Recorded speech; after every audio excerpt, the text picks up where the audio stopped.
Puranoticia.cl presenta Pura Noticia PM.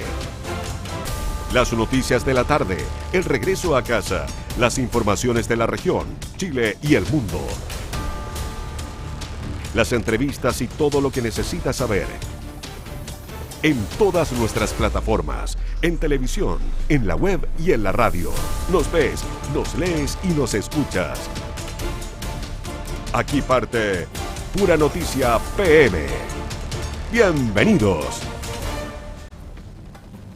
Buenas tardes, ¿cómo están? 6 de la tarde con 1 minuto e iniciamos Pura Noticia PM, las noticias de la tarde de puranoticia.cl, para que revisemos lo principal, lo más destacado que ha tenido lugar durante este martes 12 de mayo en nuestra región de Valparaíso, pero por sobre todo en el territorio nacional. Saludamos a todos los que nos escuchan en la radio, nos escuchan a través de la 102.5 FM para el Gran Valparaíso y la provincia de San Antonio, o los que nos escuchan en el norte del litoral, nuestra región de Valparaíso, en Puchuncaví, Maitencillo, Zapallar, La Ligua, y nos escuchas en la 90.9 FM. Y también, por supuesto, que saludamos a todos los que nos están escuchando a esta hora de la tarde en Los Andes, en San Felipe, en Calle Larga, Panquehue, Catemu. Los saludamos en el 96.1 FM. Pero recuerda que en puranoticia.cl las noticias son como a ti te gustas. Nos ves, nos escuchas y nos lees, por lo que también nos estás viendo en nuestra señal de televisión a través de los cable operadores que tienen a lo largo de Chile disponible la señal de puranoticia.cl. También nos encuentras en zapping.com en el canal 177 y por supuesto que en nuestro canal de YouTube Pura Noticia Chile y en la aplicación América Vivo, la aplicación internacional de Canal 13, que también por supuesto que cuenta con nuestra señal dentro de su parrilla programática. Comenzamos así Pura Noticia PM y les cuento que a esta hora tenemos bastantes bajas temperaturas en la costa de nuestra región de Valparaíso. Tenemos apenas 11 grados a esta hora de la tarde y ahí estamos viendo una imagen completamente en vivo y en directo de... Es el Nuevo Barón en Valparaíso. Ahí estamos en la ciudad Puerto, la entrada a la ciudad de Valparaíso, ¿cierto? Ahí donde la avenida España se divide en estas vías y usted puede tomar la alternativa que más le acomode. Vemos un tránsito bastante expedito a esta hora en la ciudad Puerto de Valparaíso. Sin embargo, en Viña del Mar tenemos una alta congestión vehicular, específicamente en Avenida La Marina. Esto es desde el Reloj de Flores hasta el Puente Ecuador, en dirección a Reñaca, en nuestra ciudad Jardín. Además, tenemos alta congestión vehicular en Avenida España Álvarez, ¿cierto? Ahí donde cambia el nombre de la principal ruta que une las ciudades de Viña del Mar con Valparaíso. Tenemos congestión vehicular desde el Puente Capuchinos, esto es en el sector de Recreo, hasta Plaza Parroquia, en el centro de Viña del Mar, en dirección al oriente, así que usted prefiera vías alternativas si es que se desplaza hasta este sector. Congestión vehicular en estos dos sectores entonces de Viña del Mar, 11 grados de temperatura a esta hora de la tarde, condiciones que deberían cambiar dentro de los próximos días. A ver, vamos a revisar el pronóstico de tiempo para los demás días en nuestra región de Valparaíso. Se mantendrán las bajas temperaturas al menos en la costa. Para este miércoles 13 de mayo están pronosticadas una máxima de 12 grados de temperatura, mientras que la mínima alcanzaría los 9 grados en Valparaíso, Algarrobo, San Antonio, Viña del Mar y también en Papudo, en Zapallar y en La Ligua. Sin embargo, esta condición va a ser bastante distinta en el interior de nuestra región de Valparaíso. En San Felipe y en Los Andes hay temperaturas máximas pronosticadas para este miércoles 13 de mayo de 24 grados. Así que bastante agradable está ahí en el interior de nuestra región de Valparaíso. Y con esta información vamos a comenzar Pura Noticia PM, por supuesto, revisando los principales titulares a esta hora de la tarde.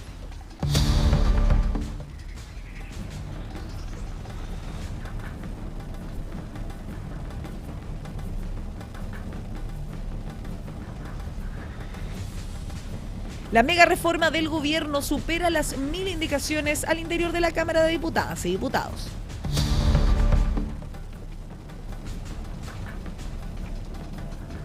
Escala la tensión entre el gobierno y el Partido Comunista por llamados a movilizaciones.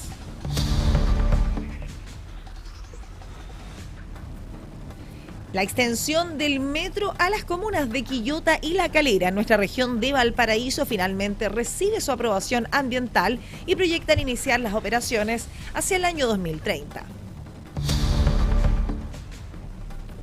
El diputado Javier Olivares arremete contra la Fiscalía tras la libertad de imputados por agresión. Asegura que su trabajo es bastante paupérrimo. 6 de la tarde con 6 minutos. Continuamos con las informaciones y nos vamos a trasladar rápidamente hasta la Seremi de Vivienda. Esto en nuestra ciudad puerto de Valparaíso, donde precisamente la subsecretaria de la cartera de Vivienda y Urbanismo, Natalia Aguilar, entregó detalles sobre los avances del proceso de reconstrucción en el sector del Olivar de Viña del Mar, uno de los sectores, recordemos, que fue más afectado por el mega incendio en nuestra región de Valparaíso, el que tuvo lugar el 2 y 3 de febrero del año 2024. Tenemos palabras de la subsecretaria de Vivienda y Urbanismo, pero todos los detalles nos va a contar nuestra unidad móvil a cargo de Daniel Zunino. Muy buenas tardes, Daniel. ¿Cómo estás, Camila? Muy buenas tardes, 18 con 6 minutos. Antecedentes nuevos se conocen respecto al complejo, ese proceso de reconstrucción del sector El Olivar en Viña del Mar tras el megaincendio del 2024. Y es por eso que esta tarde la subsecretaria de Vivienda y Urbanismo, Natalia Aguilar, entregó declaraciones desde dependencias de la Seremi Minbu Valparaíso, reafirmando la postura del Ministerio respecto a la demolición de decenas de viviendas que presentaban severas observaciones técnicas. La autoridad sostuvo que desde el MIMBU se mantiene la convicción de que las viviendas afectadas no deben ser reparadas sino demolidas, argumentando que existen informes técnicos que evidencian problemas estructurales y deficiencias de calidad que impedirían garantizar condiciones adecuadas y seguras para las familias damnificadas. En ese sentido, la subsecretaria insistió en que la prioridad del ministerio es resguardar la seguridad de las personas y asegurar que las futuras soluciones habitacionales cumplan con los estándares exigidos. Quien también se hizo presente en esta pauta fue el delegado presidencial regional, Manuel Millones. Escuchemos también sus palabras. De recepcionar o de entregar esta vivienda voluntaria, es decir, finalmente la decisión de demoler las 59 viviendas que se están riendo y no recepcionarlas, no es una decisión que se está imponiendo, se está informando, mire señores y señoras, estas viviendas tienen problemas de realidad, que representan un riesgo de incendio y otro tipo de efectos de sismo, y por tanto nosotros no la vamos a recepcionar y consideramos que hay que demolir. Esa es una decisión política del gobierno, política de Estado.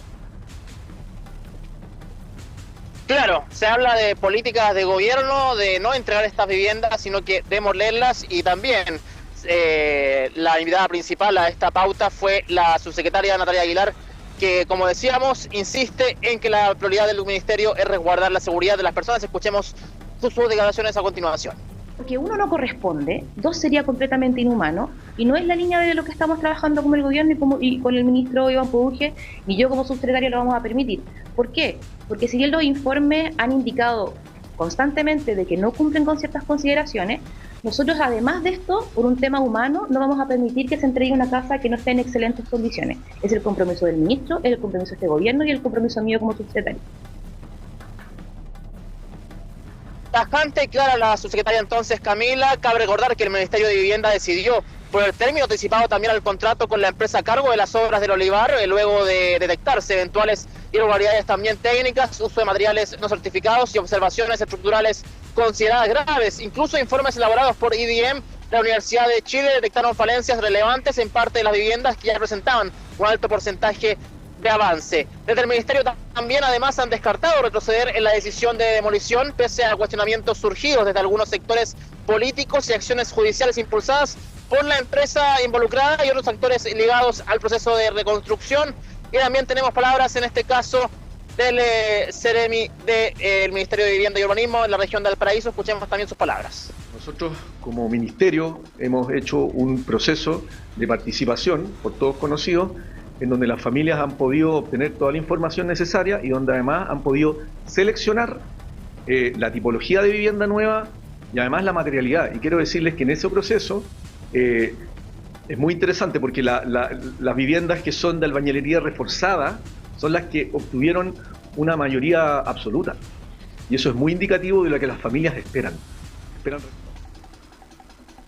Escuchábamos al Seremi Marcelo Ruiz entonces, Camila. Actualmente el proceso continúa enfrentando diferentes acciones judiciales y administrativas que mantienen en suspenso el inicio de las demoliciones en parte de las viviendas observadas en el Olivar, en este sector de Viña del Mar, afectado lamentablemente por este incendio del 2 y 3 de febrero del año 2024.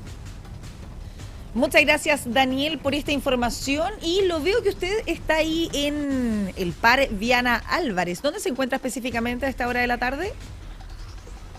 A la altura del Hospital Gustavo Fricke, Camila, estamos observando el tráfico a esta hora de la tarde, siendo las 18:11 minutos, y la verdad es que está bastante expedito, como todos los días. No se observan mayores contratiempos a la hora de circular por esta avenida, por la avenida Viana. Perfecto, Daniel. Sí, recordemos a todas las personas que se encuentran circulando desde la ciudad de Viña del Mar y que buscan ir hacia el interior de nuestra región, ¿cierto? Que buscan ir hacia Quilpué, hacia Villa Alemana, que hay alta congestión vehicular en 1 Norte, así que es preferible tomar como vía alternativa la calle Álvarez, ¿cierto? Que lo conecta ahí directamente con el Troncal Sur. Vemos que está completamente expedito el tránsito a esta hora, al igual que en Viana, ¿cierto? Recién veíamos Viana, ahí tenemos Álvarez en pantalla, que está bastante expedito el tránsito, así que todos los que circulen hacia el interior, ya saben, la vía ahí, el par Viana Álvarez, está mucho más descongestionado que la avenida 1 Norte. Así es, así que recomendación es circular por este par, por Viana o por Álvarez, por Viana en dirección a Valparaíso, al centro de la ciudad, y también por Álvarez hacia el interior, conectando con Troncal Sur y vía Las Palmas. Perfecto, Daniel, muchas gracias por esta información. En cualquier momento volvemos contigo. Muchas gracias, Camila, que esté muy bien. Ahora en vivo. Ahora en vivo. 6 de la tarde con 12 minutos y estamos a esta hora en el Congreso Nacional, donde la Comisión de Hacienda, bien digo, de la Cámara de Diputadas y Diputados, vota en particular el proyecto de reconstrucción nacional, un proyecto que, recordemos, ha sido bastante polémico, ya que tiene más de 1000 indicaciones las que fueron ingresadas y que serán revisadas precisamente durante esta jornada. Y también tenemos los diputados del oficialismo quienes acusan cierto obstruccionismo por estas mil indicaciones ingresadas. Sin embargo, desde la oposición aseguran que solamente es trabajo legislativo. Una comisión que ha sido bastante polémica, que han habido ciertos dichos de ambos sectores y nos vamos a mantener atentos. Ahí vemos en pantalla al diputado Agustín Romero del Partido Republicano, quien es precisamente el presidente de esta comisión. Vamos a escuchar un segundo.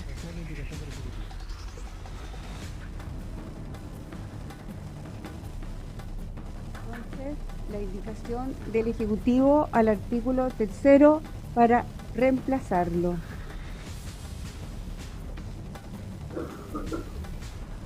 Señor Barrera.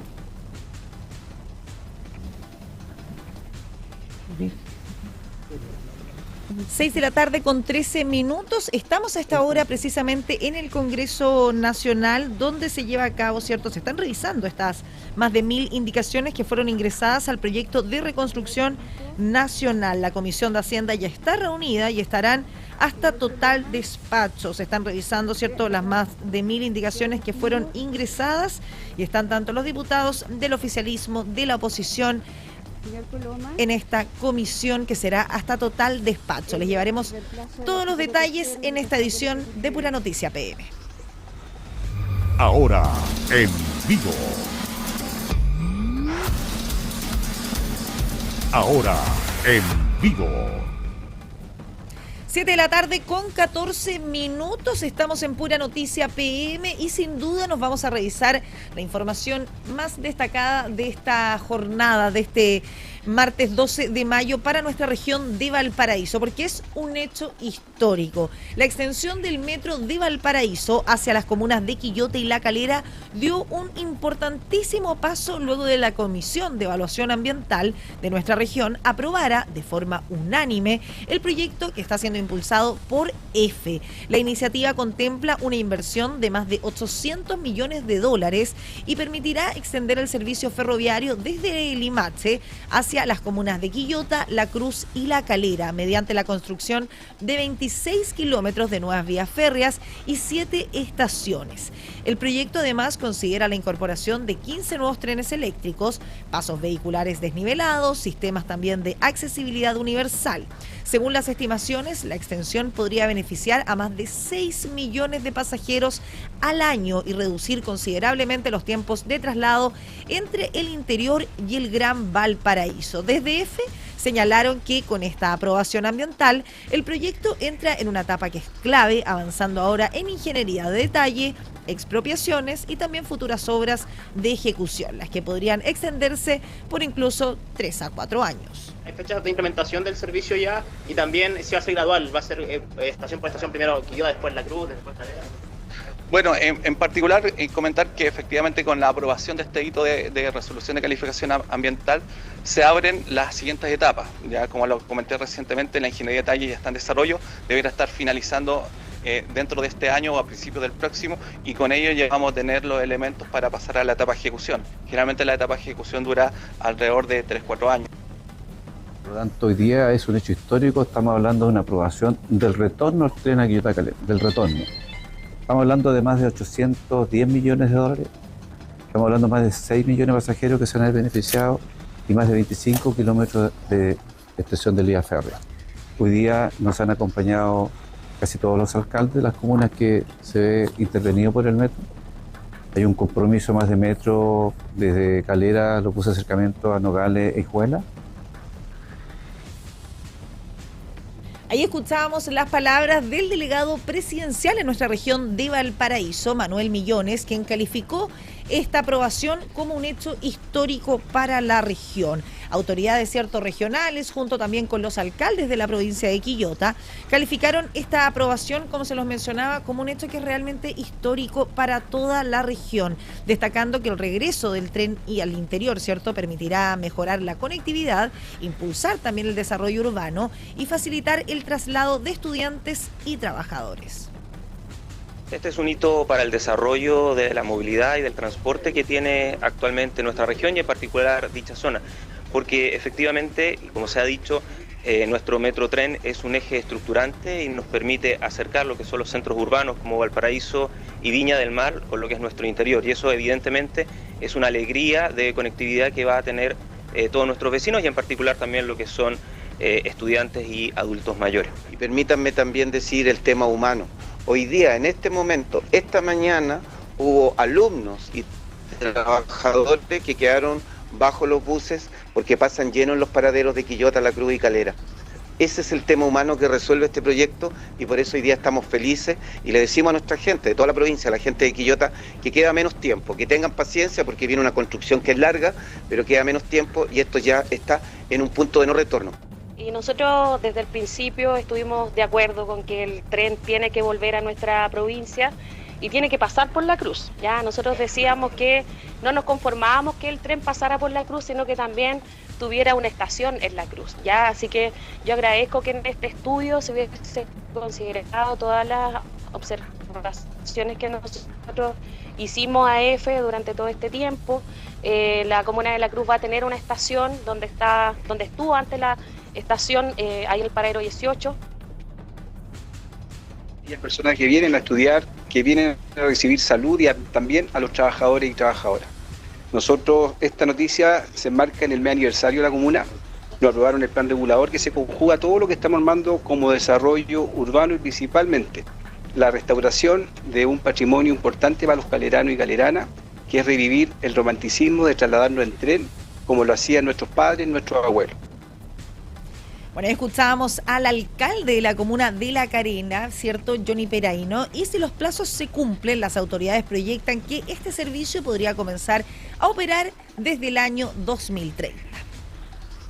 Seguimos a esta hora, 18 horas con 19 minutos, continuamos con informaciones, pero vamos a entrar de lleno en el ámbito político, como lo revisábamos hace pocos minutos, porque finalmente hay más de 1.000 indicaciones que fueron ingresadas hasta el proyecto de reconstrucción nacional impulsado por el gobierno presidido por José Antonio Kast, en medio de la intensa discusión política que se desarrolla en la Cámara de Diputadas y Diputados respecto a una de las iniciativas clave del Ejecutivo.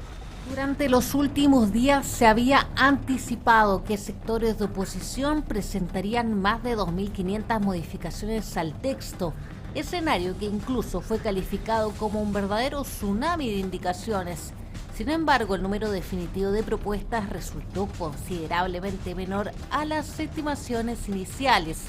Según trascendió desde la Comisión de Hacienda de la Cámara Baja, las enmiendas fueron presentadas tanto por las bancadas políticas como de manera individual por diputados y diputadas.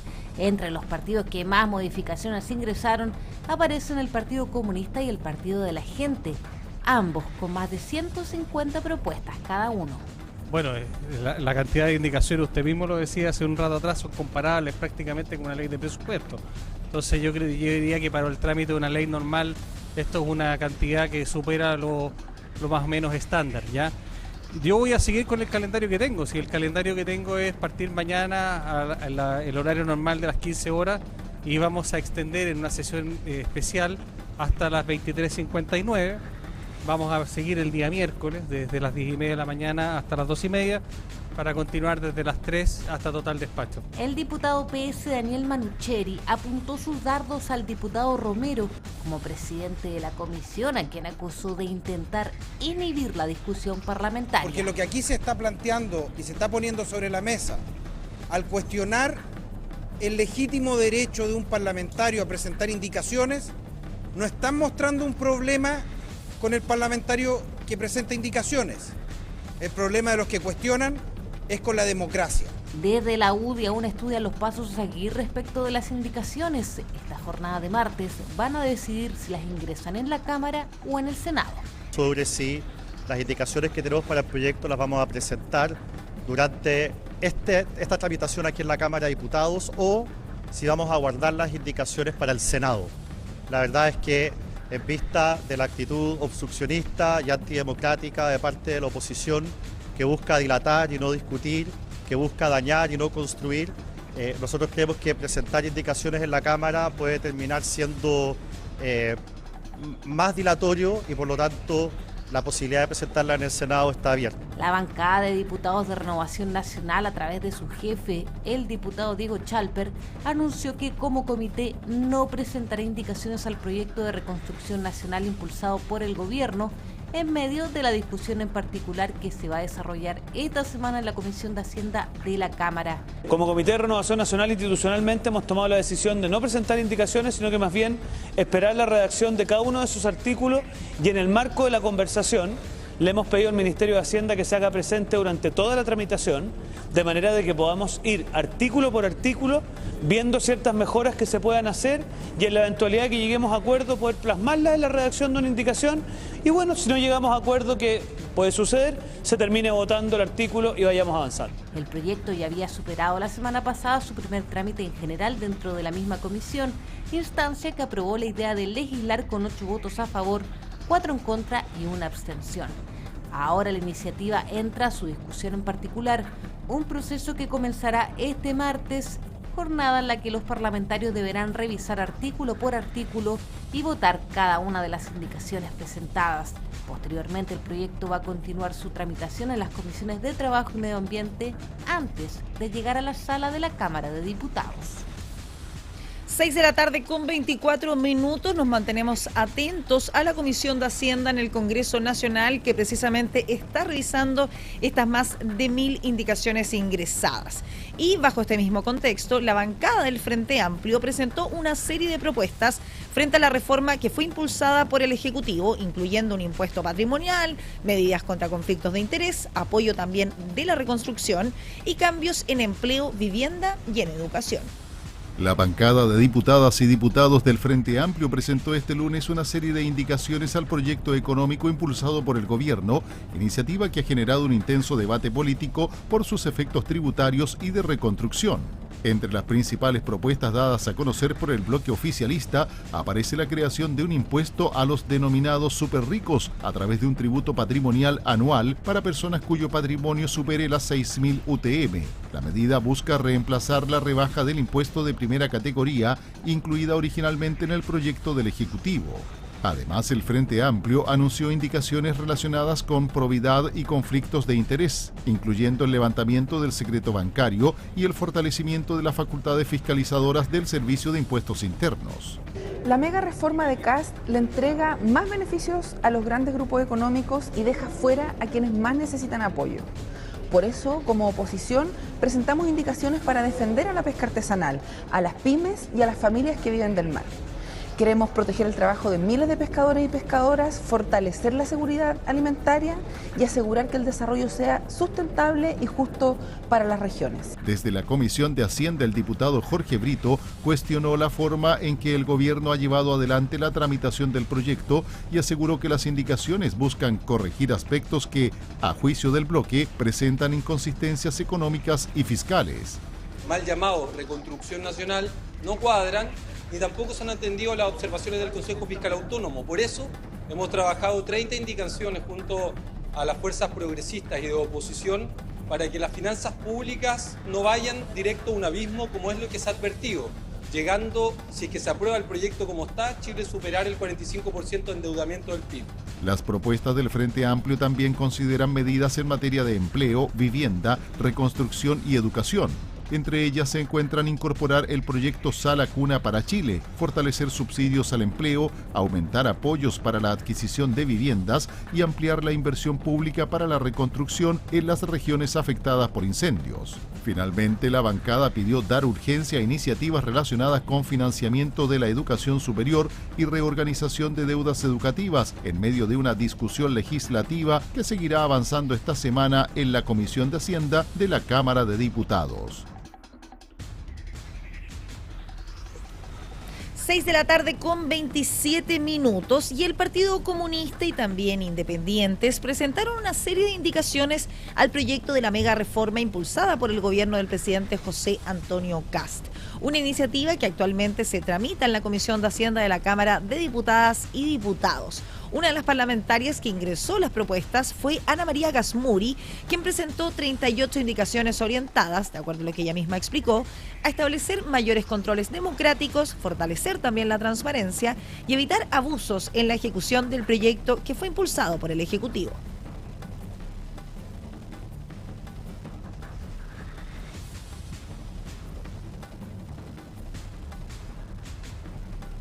Chile necesita una reconstrucción por los incendios, pero una reconstrucción justa, democrática y con controles, no un cheque en blanco para grandes industrias ni para debilitar las instituciones públicas. Nuestras indicaciones buscan fortalecer el apoyo a las zonas afectadas por los mega incendios, buscan también proteger nuestro medio ambiente y garantizar participación ciudadana y evitar las indemnizaciones abusivas.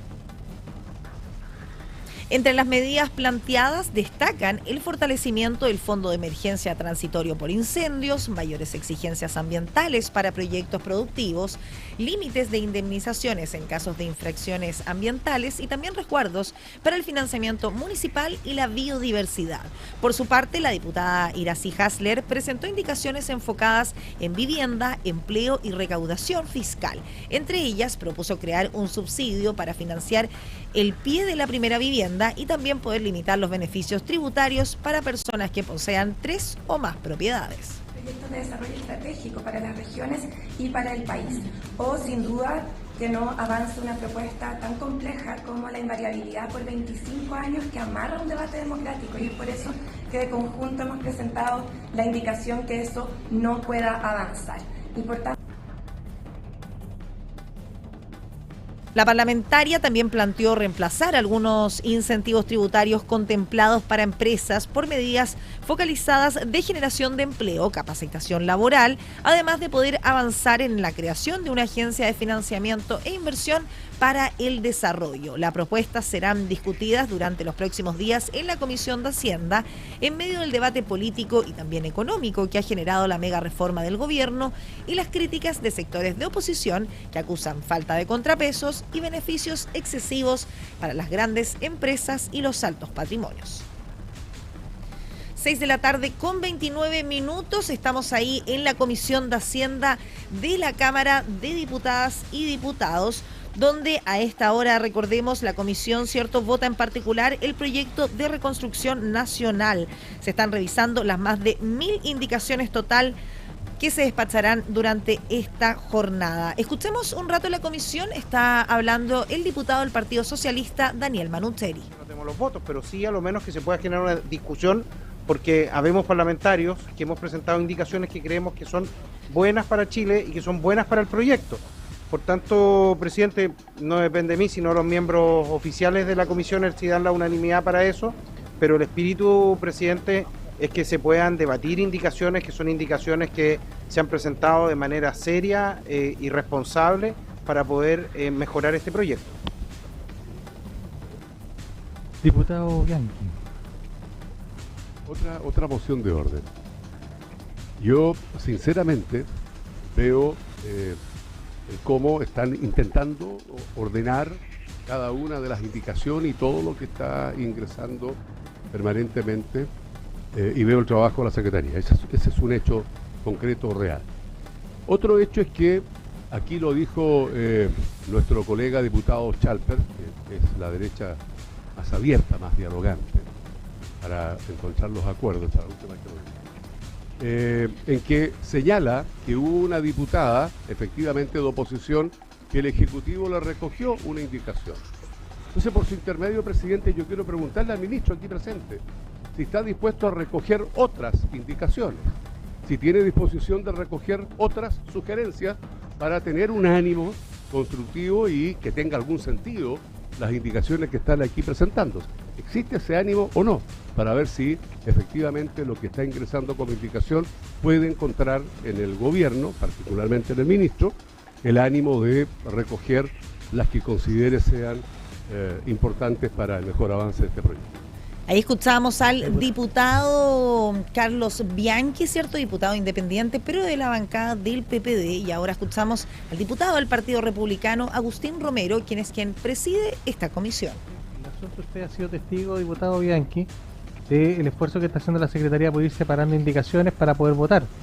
Ahora, si nosotros ya fijamos un plazo, lo que podemos hacer de una u otra forma es tal vez seguir votando lo que se pueda votar, permitir a la Secretaría a lo mejor que pueda hacer un consolidado final y que tengamos un comparador que podamos votar como hemos votado siempre. Ahora, si la idea es seguir ingresando indicaciones, yo prefiero votarlo tal cual y de verdad que se va a aplicar al final el reglamento. Entonces, yo lo que le planteo, diputado, es que la posibilidad probablemente se va a dar en el debate como se dio en algunas ocasiones en el gobierno anterior, pero si en este minuto la Secretaría está solamente resolviendo temas de forma, lo que a lo mejor muy plausiblemente puede ser planteado por el diputado Brito queda absolutamente cubierto, tapado por la urgencia de sacarlo de forma. Y acá esto es así. Entonces yo lo que les planteo nuevamente, existe voluntad de que fijemos un plazo, y no quiero tomar acuerdo, pero si existe la voluntad y están de acuerdo, lo fijamos, lo dejamos hasta acá para que la Secretaría pueda trabajar. Si no están dispuestos a eso, definitivamente seguimos de la misma manera. Las cosas que a lo mejor puedan ser consideradas en esta comisión, lamentablemente van a tener que ser consideradas en otra instancia, porque acá no están las condiciones, y lo quiero decir con responsabilidad, no están las condiciones para tener un diálogo. Acá estamos tratando de resolver un tema normativo, temas de forma, temas de admisibilidad, en medio de esta discusión que es sumamente profunda, pero yo voy a cumplir mi misión. Este proyecto tiene que salir, no va a quedar entrampado acá en la Cámara de Diputados. El diagnóstico de la situación de Chile está sumamente claro, y por lo tanto esto va a tener que ver la luz, o la ve acá o la ve en el Senado. Diputado Jaime Coloma, quería hablar. 6 de la tarde con 34 minutos. Estamos revisando la Comisión de Hacienda de la Cámara de Diputadas y Diputados, quienes votan en particular el proyecto de reconstrucción nacional. Recordemos que fueron más de 1000 las indicaciones ingresadas, donde los diputados del oficialismo acusan obstruccionismo, mientras que los de la oposición aseguran que es solamente trabajo legislativo. Se revisarán las más de 1000 indicaciones presentadas hasta total despacho durante esta jornada. Escuchamos al diputado Coloma. Ya se tomó conocimiento, ya se tomó una decisión sobre dicho artículo. Entonces, a lo menos me llama la atención ese punto, porque ya está visto y oleado y sacramentado. Lo otro también decirle y agradecer el esfuerzo de la Secretaría, son más de 350 páginas, 4 o 5 documentos, y a la vez siguen llegando artículos, así que en ese sentido también un poco de humanidad y un poco de buena fe también hacia la Secretaría, agradecerle todo el trabajo, porque hemos visto junto con el diputado Bianchi por su intermedio cómo están trabajando, y creo que lo mínimo es respetarle un poco eso. Así que eso, presidente, y tengo entendido que esto ya está sacramentado y ojalá podamos seguir avanzando, porque en cerca de 3 horas y media de debate llevamos un artículo. Gracias. 6 de la tarde con 35 minutos. Nos vamos a quedar atentos a la Comisión de Hacienda, donde se vota en particular el proyecto de la reconstrucción nacional. Son más de 1000 las indicaciones que fueron ingresadas y que serán revisadas y votadas por la comisión. Vamos a continuar con este tema porque precisamente esta discusión sigue elevando una tensión política, luego de que se presentaran, como se los mencionaba, más de 1000 indicaciones en la Comisión de Hacienda de la Cámara. Para analizar este escenario y la relación entre el Ejecutivo y el Congreso, revisamos la entrevista que realizamos en Hora de Noticias con Leslie Briceño, quien es cientista política y académica de la Universidad del Desarrollo. Bueno, esto es como que llama la atención. Más de 1000 indicaciones. ¿Es una señal de obstruccionismo o simplemente parte del trabajo legislativo, Leslie? Bueno, son 1500 indicaciones específicamente. Entonces, claro, uno podría señalar de que son indicaciones que apuntan más bien a demorar la discusión parlamentaria, y en ese sentido uno podría darle un punto al Ejecutivo, que lo ha señalado. Sin embargo, muchas de estas observaciones no vienen única y exclusivamente de la oposición, sino que son recogidas por la oposición a partir de los comentarios del Consejo Fiscal Autónomo o incluso de la Corte Suprema.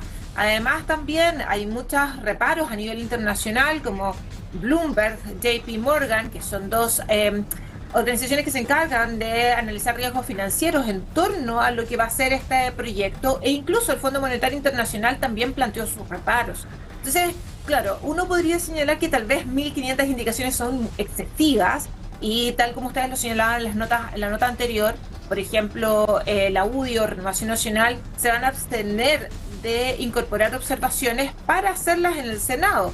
Por lo tanto, también podríamos pensar que el oficialismo, y especialmente parte del oficialismo Chile Vamos, también tiene sus reparos con el documento y el proyecto que se está presentando. Entonces, sí, yo personalmente considero que son demasiadas las indicaciones, que probablemente ahí el gobierno tiene un punto importante, pero muchas de estas observaciones que se han presentado recogen también inquietudes válidas de organismos autónomos que son tremendamente respetados a nivel nacional e internacional, como puede ser el Consejo Fiscal Autónomo o el Fondo Monetario Internacional.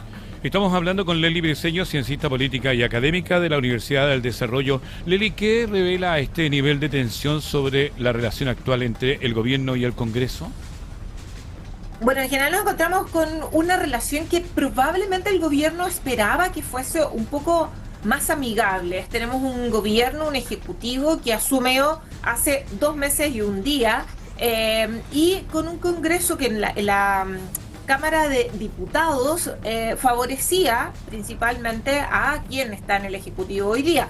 Recordemos que el Partido Republicano tiene 31 diputados, y sumando con los diputados de la UDI, de Renovación Nacional, de Bópoli y de otros sectores que han apoyado el Partido Social Cristiano, por ejemplo, también tienen una mayoría dentro de, son una fuerza muy importante dentro de la Cámara de Diputados, no así en lo que es el Senado. Por lo tanto, uno, obviamente, las cuentas que en algún momento se pudo haber sacado es que esto iba a ser un proceso relativamente no fácil, pero sí mucho más expedito. Sin embargo, la relación es bastante tensa en estos momentos. ¿Por qué? Porque incluso el presidente de la Cámara de Diputados, el diputado Alessandri, y también la presidenta del Senado, la senadora Paulina Núñez, ambas cámaras que están en estos momentos en manos de la derecha, han planteado sus reparos y han hecho comentarios en torno a la relación que se está teniendo entre el Ejecutivo y el Legislativo.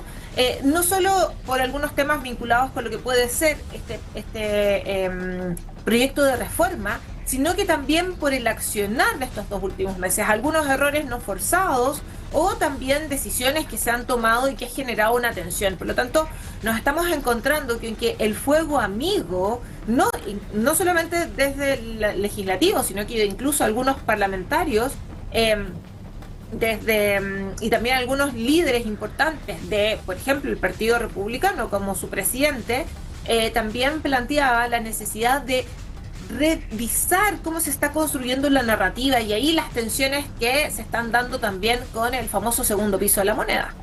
Leslie, ¿esto podría también mirarse como una pasada de cuenta de la oposición al gobierno? Yo creo que sí, hay algunos elementos que efectivamente hay una percepción de que hay que tratar de ser una oposición poco constructiva, eso en algunos sectores.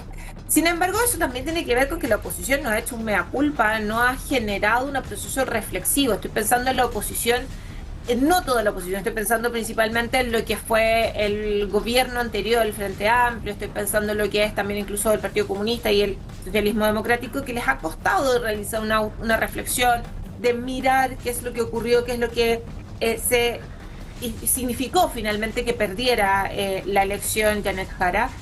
Pero la oposición también tiene algunos elementos con los cuales tiene que tratar de responder a su electorado. O sea, el conglomerado del Frente Amplio, por ejemplo, o sea, de lo que fuera la lista del Frente Amplio, no propiamente del Frente Amplio en general, sino que los partidos que iban en la lista oficialista en ese momento tienen 61 diputados, por lo tanto también tienen que responder a esa ciudadanía que votó por ellos. Entonces, se está dando una tensión bien interesante, pero principalmente esto se debe a que hay mucho desorden también dentro del oficialismo. Hay mucho desorden y, ojo, eso no quiere decir que estén ordenadas las fuerzas opositoras.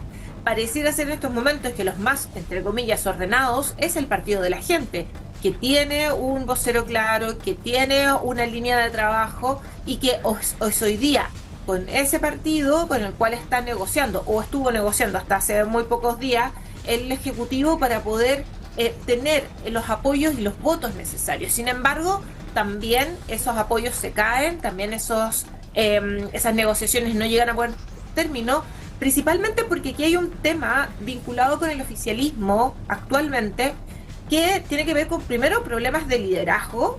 Nos encontramos con que está muy desordenado no solamente la narrativa del segundo piso, sino que además incluso uno ve ministros que están constantemente en la polémica, que están, entre comillas, y utilizando un concepto mucho más coloquial, enviando mensajes por los medios de comunicación sin probablemente tener la venia del presidente. Y aquí nos encontramos finalmente, me estoy refiriendo al impasse entre el ministro Poduje y el ministro Quirós, que se dio por los medios de comunicación, y eso lógicamente está entorpeciendo lo que son los liderazgos claros, y permitir que el Ejecutivo pueda negociar. La democracia requiere negociar, la democracia requiere consenso.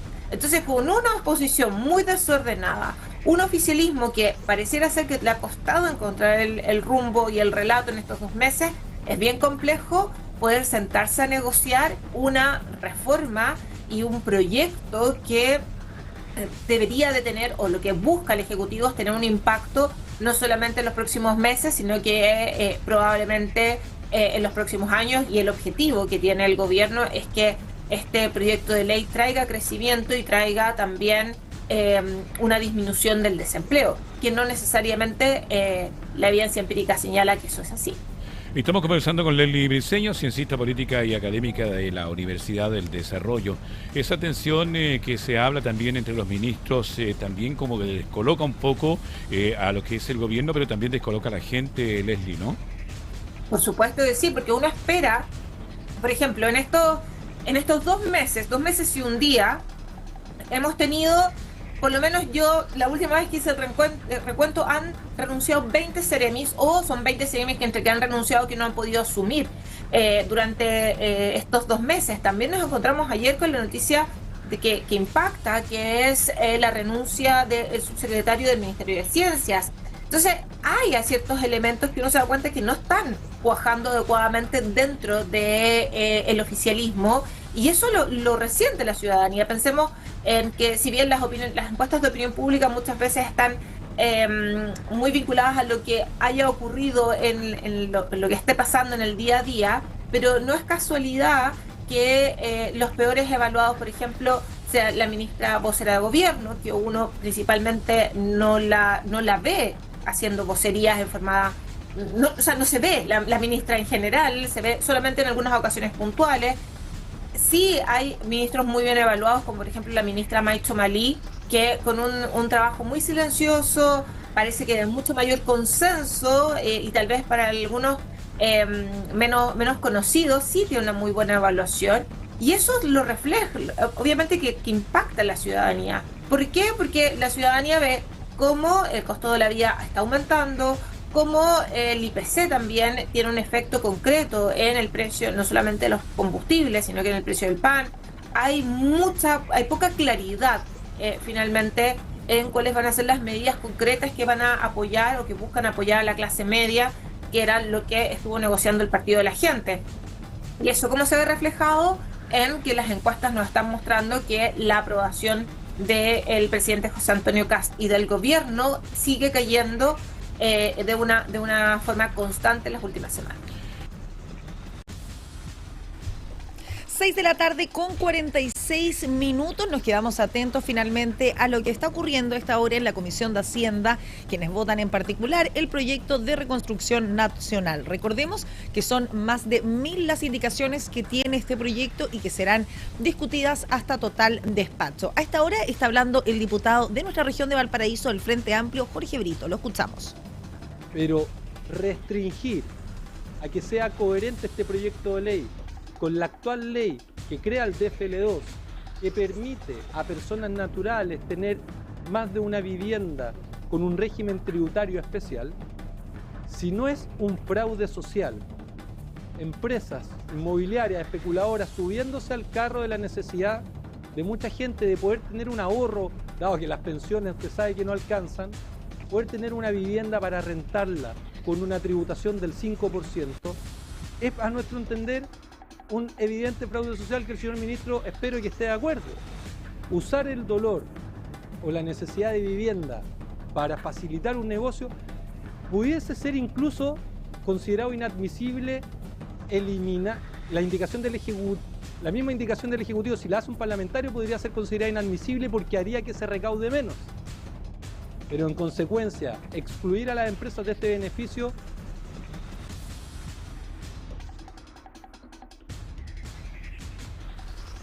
6 de la tarde con 47 minutos. Estamos atentos finalmente a la discusión que se lleva a cabo al interior de la Comisión de Hacienda de la Cámara. Esta discusión por la mega reforma impulsada por el proyecto, la cual, recordemos, presenta más de 1000 indicaciones, las cuales serán revisadas durante esta jornada. Vamos a estar pendientes a cómo se desarrolle esa información, pero a esta hora hacemos una pausa comercial y ya regresamos. Estamos presentando Pura Noticia PM, las noticias de la tarde, en todas nuestras plataformas. 6 de la tarde con 53 minutos. Estamos completamente en vivo y en directo, revisando, por supuesto, las principales informaciones a esta hora en nuestra región y en todo el país. Recordemos que hasta ahora se están discutiendo y revisando y, por supuesto, que después votando las 1000 indicaciones en la Comisión de Hacienda de la Cámara de Diputados y Diputadas sobre el proyecto de la mega reforma. Recordemos, son más de 1000 las indicaciones que fueron ingresadas. Estamos revisando el tránsito vehicular. Tenemos alta congestión en la avenida La Marina, en Viña del Mar, desde el Reloj de Flores hasta el puente Ecuador. Alta congestión vehicular a esta hora, al igual que en la avenida España, en Viña del Mar, desde el puente Capuchinos en el sector de Recreo hasta la Plaza Parroquia en el centro de Viña del Mar. Tenemos alta congestión a esta hora, así que si usted va en destino precisamente a estos lugares, busque vías alternativas para aquello. Vamos a continuar con las informaciones a esta hora y revisamos los principales titulares.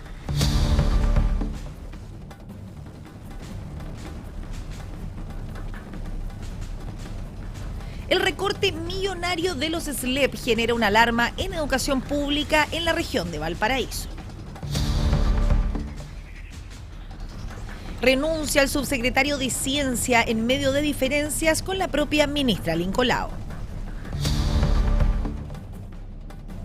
La Comisión de Desarrollo Social protesta por reiterada ausencia de los ministros en el Congreso. La exdirectora del Hospital Claudio Vicuña denuncia una presión política ante la Comisión del Senado. 6 de la tarde con 54 minutos. Vamos a continuar con las informaciones a esta hora y vamos a entrar de lleno en informaciones del ámbito económico, porque una nueva controversia se abrió finalmente en torno a la tramitación del reajuste al salario mínimo que está impulsado por el gobierno, luego de que la diputada del Frente Amplio, Gael Youmans, anunciara un oficio ante Contraloría acusando un eventual incumplimiento legal por parte del ministro del Trabajo.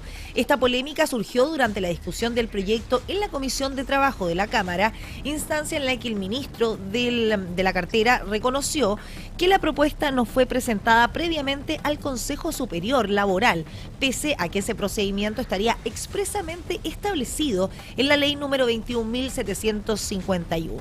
De acuerdo a lo explicado por la parlamentaria del Frente Amplio, la normativa obliga a ministros del Trabajo a consultar y escuchar al Consejo antes de ingresar el proyecto al Congreso Nacional. Dicha instancia está integrada por representantes de trabajadores, empresarios, las pymes y el propio gobierno. La diputada Youmans sostuvo que el Consejo Superior Laboral no fue convocado ni tampoco informado sobre la propuesta de reajuste al salario mínimo, que considera un aumento de 7.500 pesos. A juicio de la diputada, el incumplimiento a esta obligación debe ser revisado y eventualmente sancionado. El Ministerio del Trabajo incumplió la norma legal que establece la obligación del Ministerio de, antes de presentar el proyecto de ley de salario mínimo al Congreso Nacional, presentarlo y escuchar a los distintos actores que forman parte del Consejo Superior Laboral. La instancia no se reunió, no le presentaron la propuesta del salario mínimo. Bueno, y es por esta razón que la parlamentaria ofició a la Contraloría General de la República para que determine si es que existió un incumplimiento de deberes por parte de las autoridades involucradas, si la omisión afecta la validez de este procedimiento y si corresponde iniciar acciones disciplinarias o bien administrativas en contra de los funcionarios del Ministerio del Trabajo.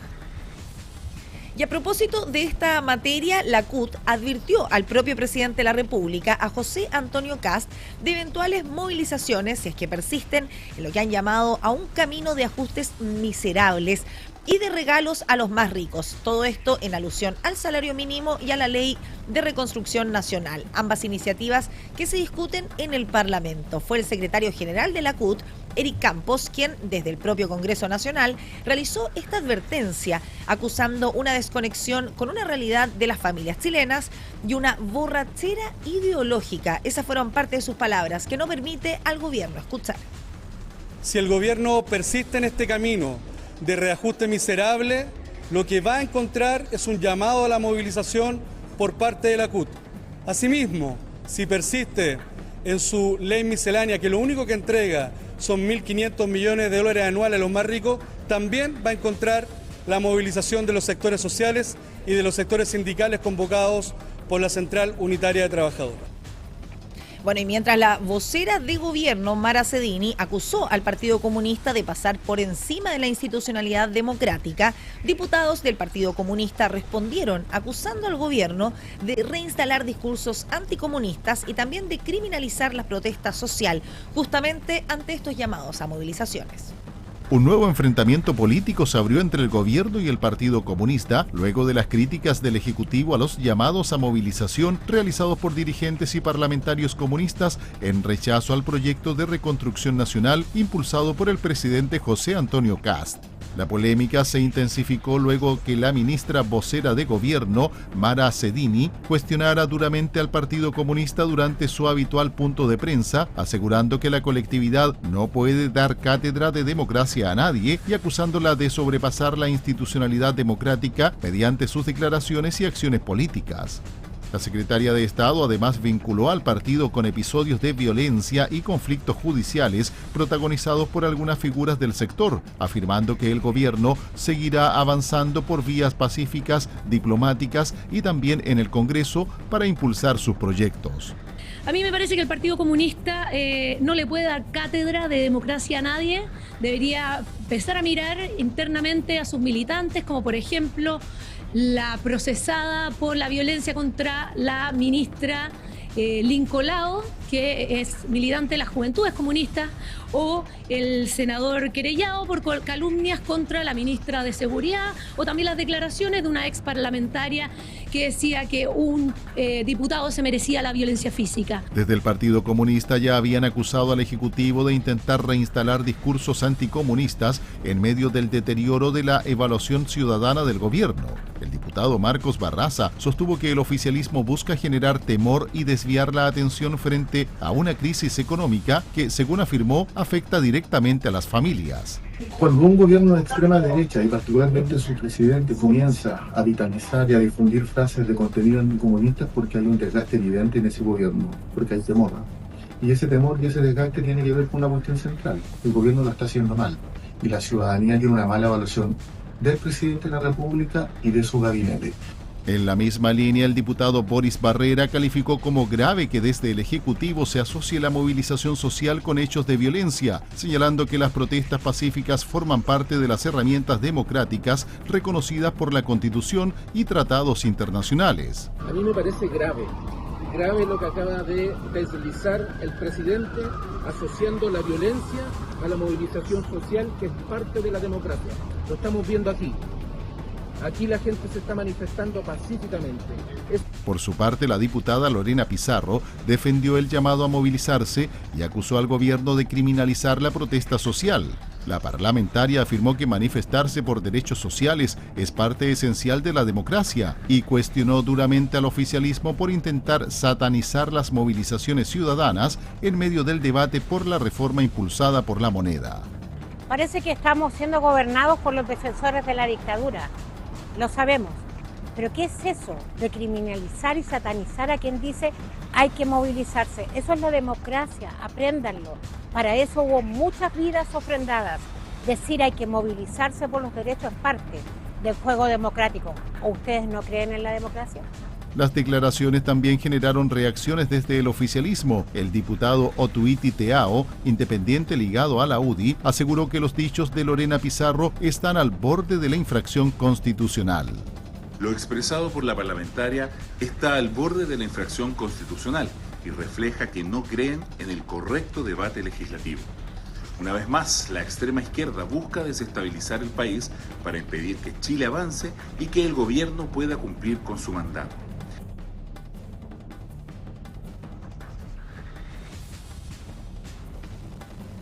Bueno, ahí revisamos estas informaciones y precisamente la discusión por la denominada mega reforma del gobierno, el impacto económico también de esta iniciativa y el debate por el salario mínimo fueron parte de los temas que abordamos durante esta tarde en Hora de Noticias. Sobre este escenario político y económico conversamos con el economista Ricardo Ruiz de Viñaspre.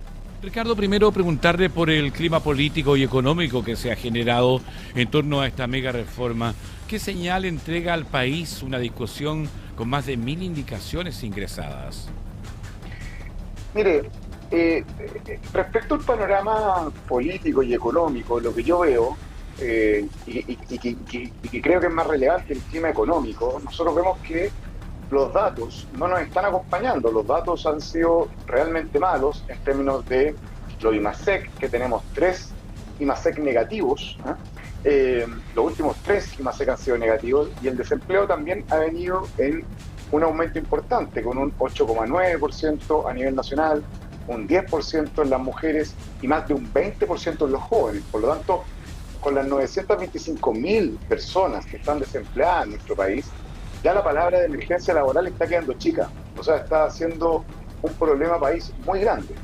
Por eso mismo, uno lo que pide es que tanto el Ejecutivo como el Parlamento estén unidos por el empleo de nuestro país. Es muy importante hacer crecer el número de empresas, que crezca la inversión, para que eso se traduzca en nuevos puestos de trabajo. Por eso mismo, yo creo que este plan de reconstrucción económica, por llamarlo de alguna manera, tiene que avanzar. Se le pueden hacer mejoras sin duda, pero tenemos que construir algo como país que mejore el dinamismo de nuestro mercado laboral, porque si no, los que van a seguir sufriendo van a ser los desempleados y las personas informales de Arica Magallanes. Ricardo, ¿quién asegura que con la baja de impuestos a las grandes empresas se genere más empleo? Porque claro, aquí hay una promesa, aquí hay una ¿cómo se llama? Una inquietud de parte del gobierno. Le pueden bajar los impuestos, pero ¿hay algo firmado, hay algo asegurado que estas empresas Omega o grandes empresas van a contratar más personal? Mira, no hay ninguna ley que pueda asegurar que una empresa contrate más gente. No lo hay. Es como uno podría asegurar que por el hecho que una empresa se instala, entonces van a crecer las contrataciones. No, eso no se puede asegurar. Pero lo que sí tú buscas con la política pública es incentivarlo. Tú cuando bajas los impuestos, tú le estás diciendo a las empresas, a los inversionistas, vengan a Chile, inviertan acá, crezcan, porque los impuestos son menores y por ende puedes, como empresario, tener mayor disponibilidad de recursos para invertir. Entonces, lo que hacemos en estricto rigor, y eso es así, estamos haciendo una apuesta como país, bajando los impuestos, pero es con eso incentivando a las empresas a crecer. Por ejemplo, un subsidio al empleo. Un subsidio al empleo que el fisco le pague a empresas por contratar jóvenes, por ejemplo, asegura que el empleo... ¿Pero subsidio o préstamo, Ricardo? Pero podría ser un subsidio o un préstamo, ¿te das cuenta? Pero eso asegura que la contratación va a aumentar. No lo asegura. Pero sí hay un instrumento creado para que las empresas lo puedan tomar. Entonces las empresas obviamente estarían más incentivadas de llevarlo a cabo. Entonces lo que se busca con reducir los impuestos es hacer un llamado a las empresas de que es más rentable invertir. Y por eso países de Europa, por ejemplo, llevaron a la baja sus tributos, justamente para dinamizar el crecimiento económico y que eso impacte en más empleo y salarios. Estamos conversando con Ricardo Ruiz de Ñaspre, economista de la Universidad Finisterra. Desde el oficialismo, Ricardo, hablan de obstruccionismo, mientras la oposición dice que esto es parte del trabajo legislativo. ¿Cómo se lee esto desde el mundo económico? Bueno, yo creo que son las dos cosas. Obviamente el Parlamento está para mejorar el proyecto del Ejecutivo, para revisarlo, para poner opiniones sobre la mesa. Estamos de acuerdo. Ese es el rol del Parlamento y tiene que hacerlo. Pero también yo creo que acá ha habido una ofensiva al proyecto que busca dinamizar la creación de puestos de trabajo más allá de lo que uno esperaría como ciudadano común y corriente, porque la emergencia laboral es muy grande. Entonces, lo que uno ve en algunos parlamentarios, claramente no en todos, es que dicen, oye, dan excusas como vamos a desfinanciar el Estado. Oye, pero si que baje el financiamiento del Estado no está tan mal. Si hemos visto cómo hemos perdido plata invirtiéndola de mala manera justamente en el Estado. Las fundaciones que financiamos no debieron haber sido financiadas como Democracia Viva o Procultura. También vemos el tema del INPU, que gasta el 90% de sus recursos en salarios y gastos operativos. Quizás yo prescindiría del INPU y pondría esos recursos en un subsidio al empleo de los jóvenes, por ejemplo. Eso es lo que nos están pidiendo los jóvenes. Los jóvenes no están pidiendo el INPU, están pidiendo trabajo. Entonces, si bajamos los tributos y eso baja la tributación, entonces también bajemos el gasto del Estado. Si con ello vamos a ganar más empleo para los chilenos, entonces para mí esa ecuación la adhiero. Claro, yo creo que ahí yo adhiero también a sus palabras, Ricardo, porque aquí se habla y se habló en campaña de bajar todo lo que era el costo del Estado, cosa que no ha sido de verdad. O sea, lo conversaba el otro día de los biministros, que al final no se cumplió, hay uno solo. O sea, o triministros que al final también habrían bajado la cantidad de dinero que el Estado gasta en personal, en los asesores del asesor, del asesor, del asesor. Entonces, y esto no es de este gobierno, sino que viene por la historia después de la democracia. Entonces, creo que aquí hay promesas que no se cumplen, no de este gobierno, sino de los que vienen para atrás también. Sí, hay mucha inercia del Estado. Lo creado queda ahí y es difícil eliminarlo. Creo yo que un buen gobierno es aquel que justamente va eliminando aquellas divisiones, programas, ministerios, servicios que no están teniendo impacto en la sociedad. Y el Parlamento debe ayudar en eso. Demos un ejemplo, el INJU, lo acabamos de detallar. Pero un segundo ejemplo. Bueno, yo propongo que el Ministerio de Minería sea un ministerio que deje de funcionar. Porque, ¿por qué no esas funciones las toma el Ministerio de Hacienda y Economía? Cuando más exportamos minerales al resto del mundo, en la época del salitre, a fines del siglo XIX, principios del siglo XX, no teníamos el Ministerio de Minería. El Ministerio de Minería se vino a crear 50 años después, pero demostramos que podíamos ser grandes exportadores de minerales sin el Ministerio de Minería. Entonces, hay una segunda propuesta, que esa misión, que esas tareas las tome el Ministerio de Hacienda y Economía. También podríamos hablar de lo mismo de Energía y Agricultura. En la región de Valparaíso, ustedes lo conocen mejor que yo, tenemos gobernadores y delegados presidenciales. No podemos dejar solo uno. ¿Cuántos seremis existen? ¿No habrán algunos ministerios en los cuales los seremis podríamos prescindir de los seremis? Entonces, todo lo que es burocracia del Estado tiene que ser revisado. Y yo creo que justamente un buen gobierno es aquel que desafía lo creado, los 25 ministerios que tenemos, y propone algo más sencillo, disponibilizando recursos para los chilenos. A mí, con esto cierro esta pregunta, a mí me tocó liderar el CENSE, el Servicio de Capacitación y Empleo, y el ministro Quirós propone eliminar la franquicia tributaria CENSE. Bueno, en buena hora, o la eliminamos o la modificamos, pero los resultados de impacto y de empleabilidad para los chilenos de esa franquicia de capacitación no han sido buenos. Por lo tanto, no podemos mantener todo lo que hemos creado. Al igual como una empresa se crea y se destruye porque ya no brinda un buen servicio, el Estado también debiese dejar de financiar y mantener aquellas instituciones que no están generando un impacto positivo en los chilenos. Sobre todo cuando hay tantas necesidades como salud, educación, pensiones, vivienda, seguridad. Bueno, pero es importante también que veamos que esta tensión que se está dando políticamente podría afectar la confianza económica o las expectativas de inversiones en nuestro país, Ricardo. Bueno, de todas maneras, siempre que vemos mucha convulsión política, obviamente eso afecta a la inversión y eso termina afectando al empleo, que es lo más importante. Nosotros, los economistas, creo yo, vemos a la empresa como un intermediario, aquel intermediario que me permite potenciar el empleo. Eso es lo que queremos, potenciar el empleo. Entonces, claramente, si hay mucha encrespación en el Parlamento, que se demoran las cosas, eso termina impactando, obviamente, en la inversión, en el crecimiento de las empresas. Y es justamente lo que estamos necesitando más hoy día, dinamismo en nuestra economía, para solucionar el problema de las 925.000 personas que están en desempleo y los 2.5 millones de personas que están en la informalidad. Ricardo Ruiz de Viñaspre, economista de la Universidad Finisterra, está con nosotros a esta hora. Y entrando al tema del salario mínimo, Ricardo, ¿cree usted que hoy existe margen económico para un aumento importante? Porque estamos hablando de 7.000 y un poquito más de pesos, ¿no? Mira, obviamente la discusión del salario mínimo no es fácil. Todos los chilenos quieren ganar un sueldo mayor, qué duda cabe de eso. Pero estamos en una tarea también que necesitamos dinamizar los puestos de trabajo.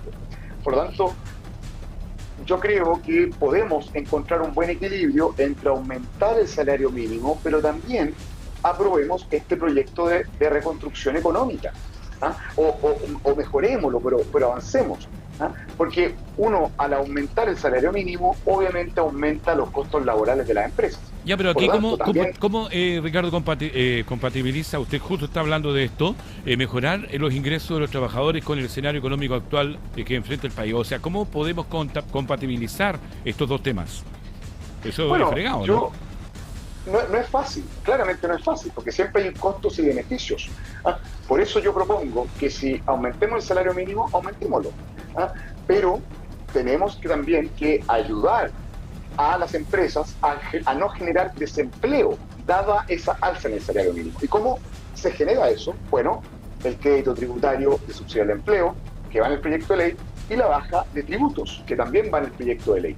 Por lo tanto, tú cuando bajas los tributos de las empresas y le das un subsidio de empleo, puedes ayudarlas a generar más contratación, a mantener los trabajadores que ya tengo contratados, y también cuando tengo menor tasa impositiva, entonces quiere decir que tengo mayor capacidad de pagar salarios y de crecer como empresa. Por lo tanto, estoy ayudando también al empleo del país. 7 de la tarde con 14 minutos. Ahí escuchábamos parte de esta conversación con Ricardo Ruiz de Viñaspre, quien es economista y también académico de la Universidad Finisterra. Y a esta hora vamos a hacer una pausa comercial, pero ya regresamos con más informaciones. Recordemos que estamos atentos a la Comisión de Hacienda de la Cámara de Diputadas y Diputados, donde esta jornada se votará finalmente a las 1000 indicaciones que fueron ingresadas. Estamos presentando Pura Noticia PM, las noticias de la tarde, en todas nuestras plataformas. Pura Noticia PM. 19 horas con 19 minutos, ya estamos de regreso en Pura Noticia PM por la pantalla y por supuesto que también la señal de radio de puranoticia.cl, porque recuerda que nos puedes ver en la televisión en zapping.com, en el canal 177, en nuestro canal de YouTube que nos encuentras como Pura Noticia Chile, en nuestro sitio web, por supuesto, también estamos en América Vivo, la aplicación internacional de Canal 13 y en la red de cable operadores que tiene disponible la señal de puranoticia.cl en su disponible, ¿cierto? En las distintas regiones de norte a sur en nuestro país. Pero también nos escuchas en la radio. Recuerda que nos puedes escuchar en el Gran Valparaíso y la provincia de San Antonio en la 102.5 FM. También nos escuchas en el norte del litoral, en Puchuncaví, en La Ligua, en Zapallar. Ahí nos encuentras en la 90.9 FM. Y si estás en el interior, en los Andes, San Felipe, nos encuentras en la radio en el 96.1 FM y nos lees, por supuesto, que en nuestro sitio web y en nuestra edición digital. A esta hora de la tarde tenemos el tránsito, bien digo, temporalmente suspendido en la comuna de Valparaíso, específicamente en Blanco con Cochrane, entre Urriola y Sotomayor. Hay un tránsito que se encuentra suspendido y está siendo desviado por la avenida Errázuriz hacia Playa Ancha, es decir, en dirección hacia la costa, hacia Playa Ancha. Usted tiene que tomar entonces avenida Errázuriz. También tenemos una alta congestión vehicular en avenida Brasil, entre Brasil con Blanco, esto es entre Bellavista y Urriola, y también hay alta congestión en avenida Errázuriz desde Edwards a Sotomayor en dirección hacia Playa Ancha, así que considere un aumento en los tiempos de viaje. Mientras que en Viña del Mar tenemos alta congestión vehicular en 1 Norte desde calle Quillota hasta la Plaza Miraflores en dirección al interior hacia las comunas de Quilpué y de Villa Alemana. En la avenida 1 Norte, alta congestión vehicular, así que considere tomar vías alternativas como la avenida Álvarez en el centro de la ciudad Jardín. También tenemos una alta congestión vehicular en el camino troncal en Viña del Mar, desde El Olivar hasta Los Lunes. Esto también en dirección hacia Quilpué y Villa Alemana. Así que organice su viaje y tengan considerado mayores tiempos de espera de lo habitual a esta hora de la tarde. 7 de la tarde con 22 minutos. Revisamos nuestros titulares. Senadores de Renovación Nacional esperan que cónclave en el Cerro Castillo fortalezca la unidad oficialista. La violencia en el fútbol vuelve a encender el debate por la seguridad en estadios y en canchas. Un histórico, decomiso de droga tuvo lugar en Calama, al norte de nuestro país. Incautan más de 2.7 toneladas de droga en un operativo fronterizo. Y en nuestra región de Valparaíso también se llevó a cabo un mega operativo en las ciudades de Valparaíso y de Viña del Mar, el que dejó 33 personas detenidas y también decomiso de drogas y de vehículos. 7 de la tarde con 23 minutos. Vamos a continuar revisando informaciones, en esta ocasión de carácter nacional. Nos vamos a la arena política, porque el subsecretario de Ciencia, Tecnología, Conocimiento e Innovación, Rafael Araoz, presentó su renuncia a este cargo en medio de diferencias con la ministra de la cartera, con Jimena Lincolao, relacionadas con la gestión interna del ministerio. Según antecedentes publicados por La Tercera, el conflicto se habría originado luego de que la subsecretaria de Estado solicitara ejecutar un plan de desvinculación que contemplaba cerca de 40 funcionarios, equivalente aproximadamente a un 30% de la dotación del ministerio. Araoz, quien es médico cirujano e infectólogo, se habría negado a firmar estos despidos y frente a ese escenario optó por presentar su renuncia. Sin embargo, la salida quedó temporalmente en pausa debido a la participación de la ministra Lincolao en distintas actividades oficiales del programa Choose Chile en Estados Unidos. Con el regreso de la autoridad a nuestro país, la renuncia finalmente se concretó durante la tarde de este lunes, pero la salida de Araoz no fue la única, ya que también dejaron sus cargos la jefa de gabinete del ministerio, Camila Asquehues, y la jefa de división jurídica, Alejandra Tagle. De manera subrogante, la subsecretaría será encabezada por Carolina Rossi, actual directora de Tecnologías Emergentes del ministerio, mientras continúan las repercusiones políticas y también administrativas por esta crisis al interior de la cartera de Ciencias.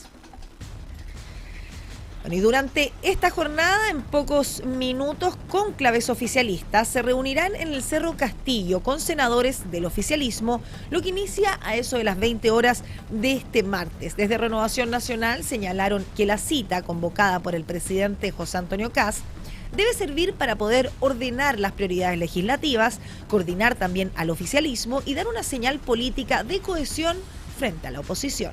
El oficialismo buscará mostrar unidad y coordinación política esta semana desde el Palacio de Cerro Castillo en Viña del Mar, en medio de la discusión del proyecto de reconstrucción nacional impulsado por el gobierno del presidente José Antonio Kast.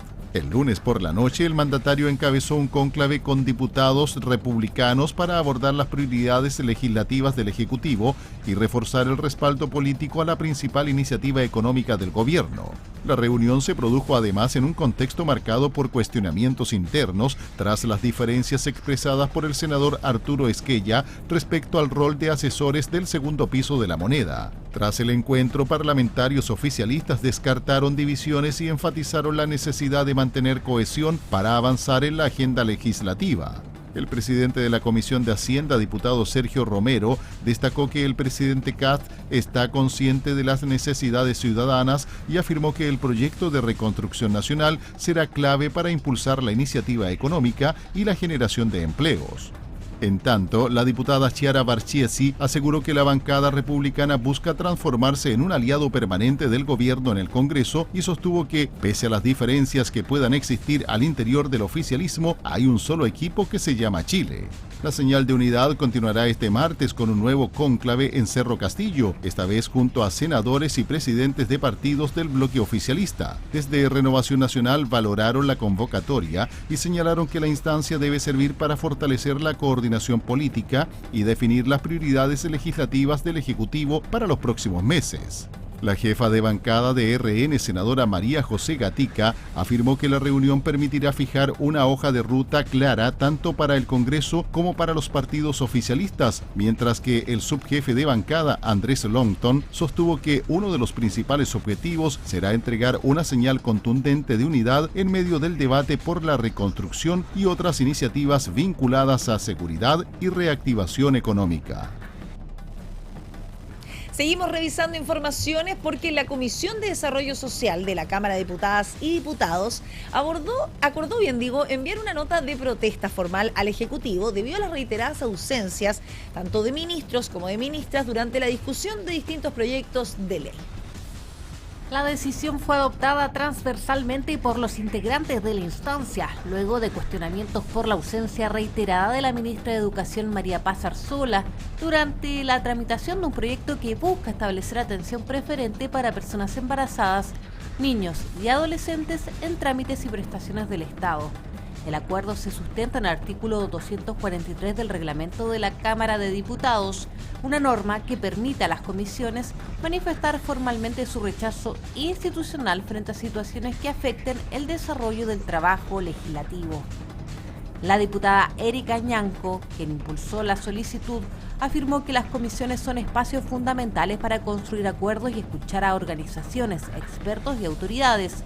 A su juicio, la ausencia reiterada del Ejecutivo debilita el diálogo democrático y retrasa la respuesta a necesidades urgentes de la ciudadanía.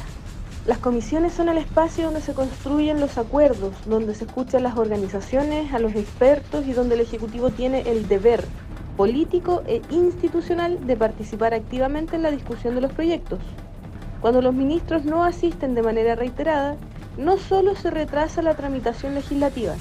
La parlamentaria además advirtió que resulta especialmente preocupante que el gobierno no participe activamente en la discusión de proyectos vinculados a personas embarazadas, niños, niñas y familias que requieren una atención más digna y prioritaria del Estado.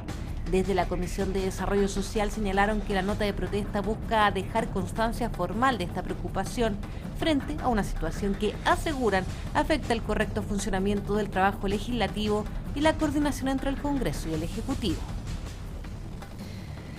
7 de la tarde con 29 minutos. Tenemos 11 grados de temperatura a esta hora de la tarde en la costa de nuestra región de Valparaíso. Y precisamente a esta hora los quiero invitar a que revisemos nuestro sitio web puranoticias.cl y lo que destacamos a esta hora. Y vamos a comenzar con la noticia que sin duda marcó la pauta para nuestra región de Valparaíso. Un anhelado hito que finalmente se concretará dentro de los próximos años, porque la extensión del metro a Quillota y a La Calera recibe finalmente su aprobación ambiental y proyecta iniciar las operaciones hacia el año 2030. La Comisión de Evaluación de la región de Valparaíso aprobó de forma unánime el proyecto de empresas de los ferrocarriles del Estado, que contempla una inversión de 811 millones de dólares y la construcción de 26 kilómetros de nuevas vías férreas desde la comuna de Limache. Sin duda, una información que estaba siendo anhelada por los habitantes de la interior, bien digo, de nuestra región de Valparaíso.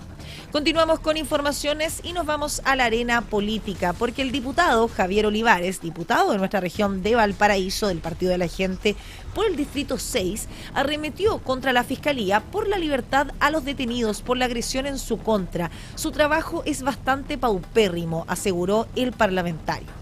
En otro tipo de informaciones de nuestra región de Valparaíso, la subsecretaria de Vivienda confirma finalmente graves fallas en las casas del sector del Olivar en Viña del Mar y advierte que no serán entregadas en su estado actual. Nos vamos rápidamente hacia los puertos, porque precisamente los puertos, tanto de las comunas de Valparaíso y de San Antonio, se encuentran en jaque. Advierten que el 70% de la carga nacional quedaría paralizada si es que no se cambia la ley. Y en informaciones de carácter nacional, la Corte rechaza finalmente la solicitud de desafuero del expresidente Gabriel Boric tras una querella presentada por el exdirector del SLEP en Atacama. Mientras que en el sur de nuestro país, una masiva riña en un liceo de Talcahuano dejó a docentes heridos y más de una decena de estudiantes que fueron detenidos. En otro tipo de informaciones, el juzgado decide ampliar en 150 días la investigación del caso Julia Chuñil tras la petición de la Fiscalía. En otro tipo de informaciones nos vamos a lo último publicado por puranoticias.cl y en una información de carácter policial que tuvo lugar en la región metropolitana, una adulta mayor lamentablemente perdió la vida tras recibir un disparo en medio de un altercado en la comuna de La Cisterna. Regreso a nuestra región de Valparaíso, desbaratan a 4 bodegas clandestinas que abastecían el comercio ilegal en Viña del Mar. Recordemos que hace pocos días fueron inauguradas las cámaras, ¿cierto?, de vigilancia en la comuna de Viña del Mar, y precisamente la alcaldesa Macarena Ripamonti, una de las cosas que destacaba es que ahora iban a poder seguir a los vehículos que les dejaban, ¿cierto?, la mercancía al comercio ilegal, y los iban a seguir con estas cámaras hasta donde tenían sus centros de acopio. Bueno, ya estamos viendo resultados. 4 bodegas fueron desbaratadas en Viña del Mar. En otro tipo de informaciones, la Corte ordena reapertura de la investigación por la muerte del exministro José Toá. Y en el deporte, el Betis de Manuel Pellegrini vence finalmente al Elche de Lucas Cepeda y clasifica a la Champions League tras 20 años. Esa es lo que destacamos a esta hora en puranoticias.cl. Vamos a continuar con las informaciones porque el diputado Javier Olivares criticó, como se los mencionábamos anteriormente, al Ministerio Público luego de que el juzgado de garantía de Limache dejara en libertad a los 2 imputados detenidos por la agresión que sufrió el fin de semana recién pasado durante una actividad que se realizó en la comuna de Olmué. El tribunal decretó para ambos las medidas cautelares de arraigo nacional, prohibición de acercarse a las víctimas y además firma quincenal, descartando la prisión preventiva solicitada por la parte querellante. Tras esta audiencia, el parlamentario cuestionó el actuar de la Fiscalía, señalando que en Chile tenemos una justicia tremendamente garantista y asegurando además que el Ministerio Público ni siquiera se ha atrevido a presentar la prisión preventiva. El diputado Olivares agregó que siempre ha sido crítico del trabajo de la Fiscalía, calificándolo como bastante paupérrimo, y sostuvo además que ese tipo de decisiones entrega un mensaje claro para la ciudadanía. La agresión, recordemos, ocurrió durante la celebración del aniversario de un club deportivo amateur en la comuna de Olmué y derivó en la detención de 2 personas por los delitos de atentados y amenazas contra la autoridad. Las 2 personas que fueron detenidas, uno de ellos un jugador del club deportivo y el otro es su hermano, quedaron en libertad, pero con medidas cautelares mientras se desarrolle la investigación, cuyo plazo fue fijado en 120 días. En otro tipo de informaciones, 7 de la tarde con 34 minutos, la reducción de la educación supera los 2.700 millones de pesos y afecta a servicios locales ya operativos y también la implementación. Mientras algunos parlamentarios advierten de un impacto en infraestructura y en funcionamiento escolar, otros atribuyen este ajuste a problemas de gestión y subejecución de recursos. Preocupación existe en las comunidades educativas de la región de Valparaíso luego de confirmarse un recorte superior a los 2.700 millones de pesos al presupuesto destinado a los servicios locales de educación pública, conocidos como SLEP. La medida afecta tanto a entidades ya en funcionamiento como a servicios que actualmente se encuentran en proceso de implementación. El ajuste presupuestario generó inmediatas críticas desde distintos sectores políticos. El diputado socialista Nelson Venegas cuestionó duramente la decisión y aseguró que el recorte desconoce la realidad que enfrentan muchos establecimientos educacionales de la región, especialmente aquellos que presentan problemas de infraestructura, alcantarillado, techumbres y transporte escolar.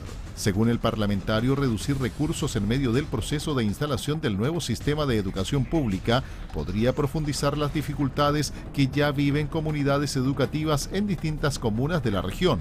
Desde la otra vereda, en tanto, el diputado Luis Pardo defendió la medida y sostuvo que el ajuste fue realizado sobre recursos históricamente no ejecutados por los propios servicios locales. A juicio del parlamentario, el problema responde principalmente a deficiencias de gestión y no necesariamente a una falta de financiamiento.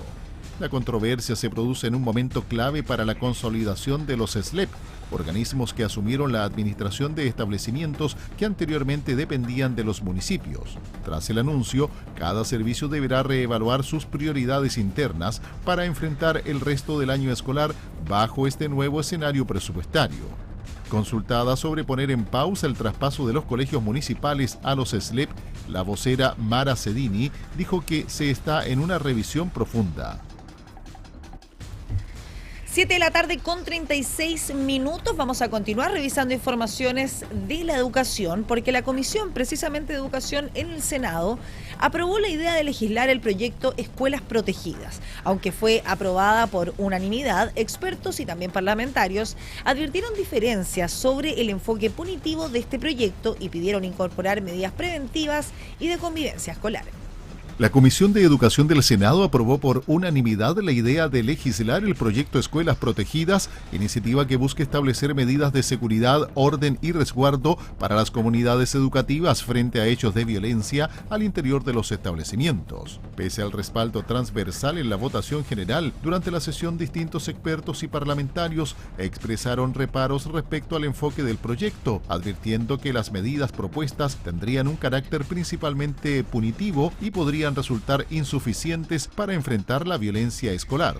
Durante la jornada expusieron representantes del mundo académico y organizaciones ligadas a la educación, quienes coincidieron en la necesidad de complementar la iniciativa con herramientas de prevención, resolución de conflictos y fortalecimiento de la convivencia escolar. Entre las principales observaciones se planteó que sanciones como la pérdida de gratuidad para estudiantes condenados podrían transformarse en una doble sanción que dificulte la reinserción educativa. También se cuestionó la eventual revisión de mochilas y se insistió en que cualquier medida disciplinaria debe aplicarse con criterios pedagógicos y gradualidad.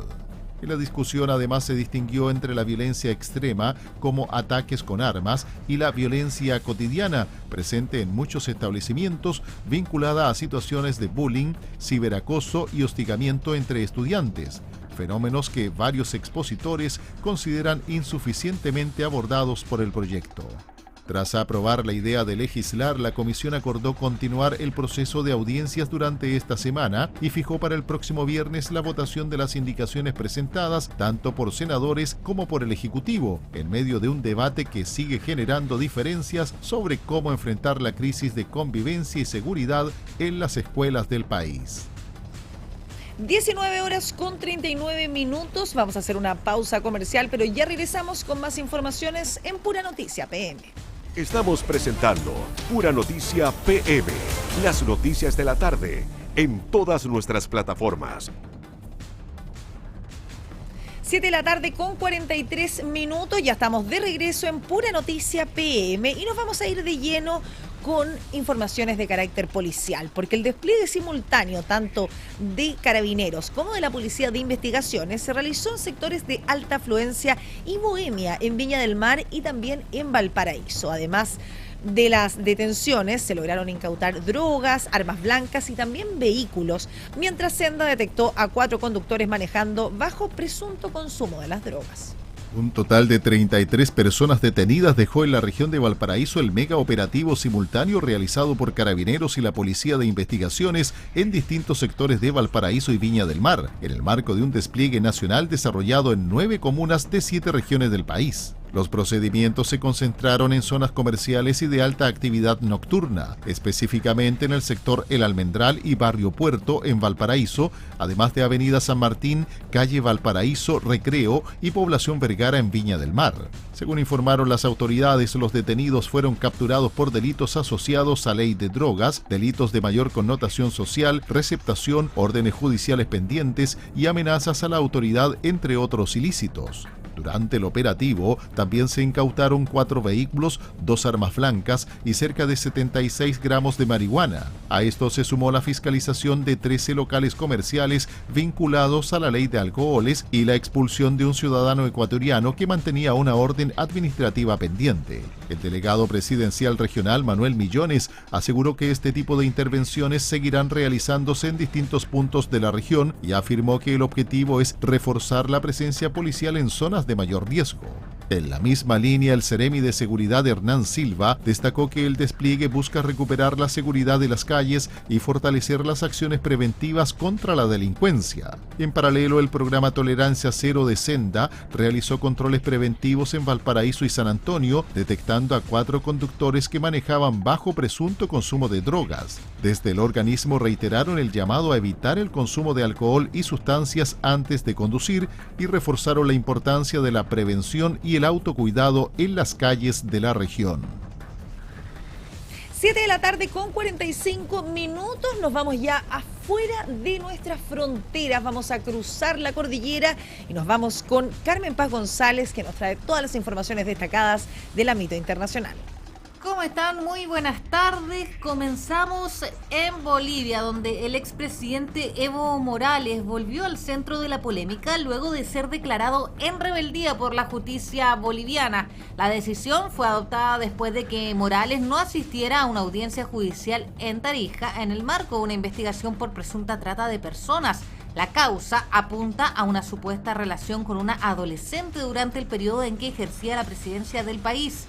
A través de redes sociales, el exmandatario aseguró que no busca impunidad, pero sí un proceso imparcial y respetuoso de la Constitución.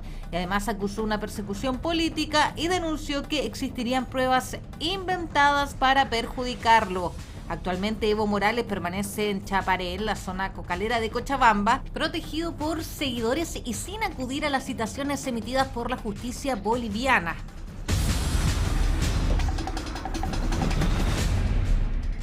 Y bueno, desde América Latina ahora nos trasladamos hacia el Caribe y Estados Unidos porque las tensiones internacionales siguen escalando. El presidente de Estados Unidos, Donald Trump, aseguró que Cuba está pidiendo ayuda y adelantó futuras conversaciones entre Washington y La Habana. Las declaraciones se producen en medio de un clima cada vez más complejo entre ambos países, marcado por nuevas sanciones económicas impulsadas por Estados Unidos y por las polémicas afirmaciones del mandatario norteamericano respecto de una eventual intervención militar en la isla. Trump aseguró que Cuba es un país fallido y afirmó que ambas naciones van a hablar, aunque sin entregar detalles concretos sobre eventuales negociaciones diplomáticas.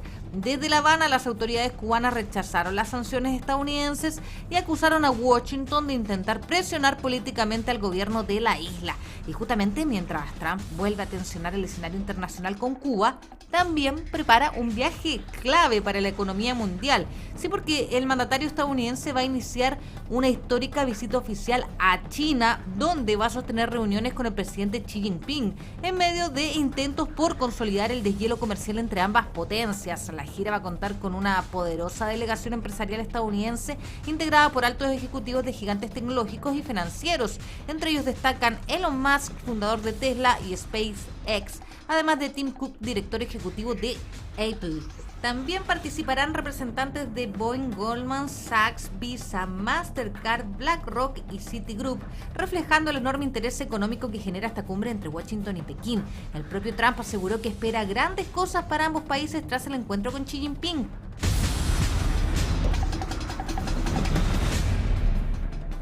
Y mientras China y Estados Unidos buscan recomponer relaciones comerciales, en Medio Oriente el escenario continúa siendo mucho más tenso, porque Irán exigió a Washington aceptar su propuesta de paz de 14 puntos para poner fin al conflicto regional y advirtió que no hay otra alternativa. La iniciativa mediada por Pakistán contempla el retiro de fuerzas estadounidenses de países vecinos a Irán, el levantamiento de sanciones económicas y garantías para evitar futuras agresiones. Sin embargo, el gobierno estadounidense ya calificó la propuesta iraní como totalmente inaceptable, lo que mantiene estancadas las negociaciones. Desde Teherán incluso acusaron a Estados Unidos de vulnerar el alto al fuego mediante operaciones militares y bloqueos en la zona del Estrecho de Hormuz, uno de los puntos estratégicos más sensibles del comercio energético mundial.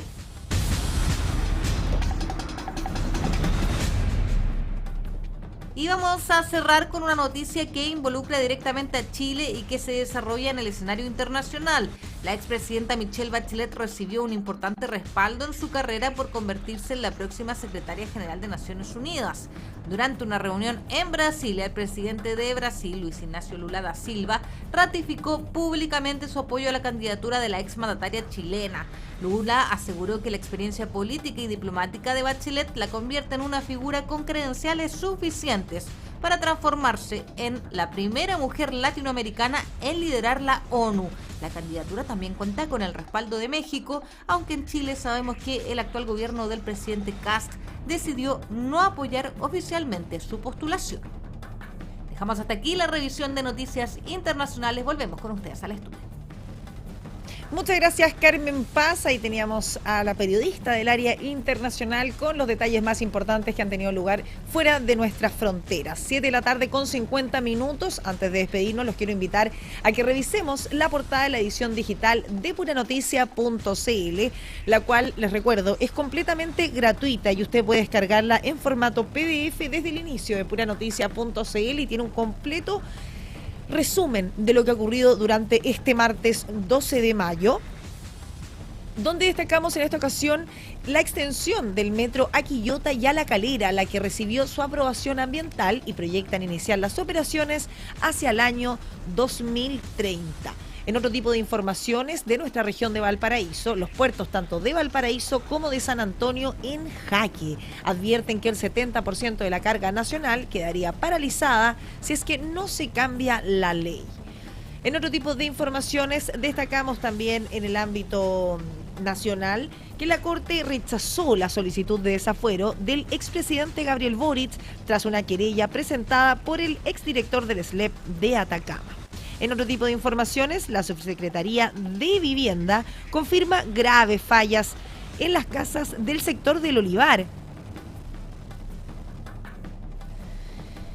y advierte que no serán entregadas en su estado actual. Esto fue parte de lo que dijo la subsecretaria de Vivienda en su visita a la región de Valparaíso.